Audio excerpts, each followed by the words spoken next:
And I'm Jolene Cheney. The ballots have been counted and candidates on both sides have earned landslide victories. On the Democratic side, President Joe Biden winning 73% of the vote.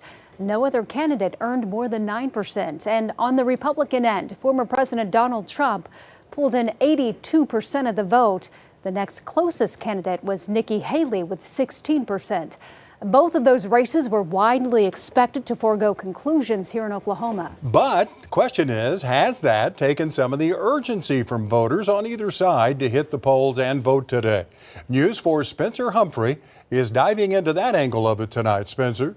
Yeah, Kevin and Jolene, I want to go back to this time on this night in 2020 real quick. You'll remember President Trump, the incumbent candidate, didn't face any notable challengers on that primary ticket. At the time, now President Biden was just one of many Democrats vying for his party's nomination.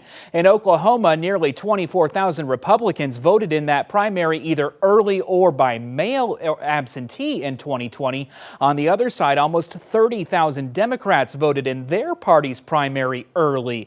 Now compare that to this year's early vote and absentee totals in Oklahoma. Fewer than 23,000 Republicans voted early or absentee, down about 1,000 from last time when Trump was running unopposed. For the Democrats this year, a little more than 10,000 people voted early or absentee, a significant drop from 2020. Pollsters say likely because, unlike 2020, Biden was not opposed by any significant challengers this time around.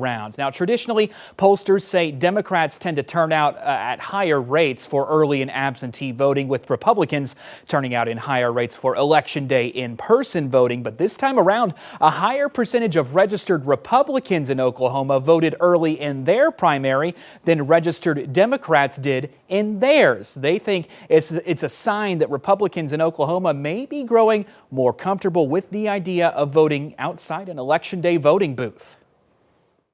Those numbers are going up and more people are doing it in Oklahoma. And I think it's just a matter of getting used to the idea of, hey, this is still an easy way to do it. And it makes it simpler for them. And they don't have to wait in line by and large. And so that way people are doing that more often.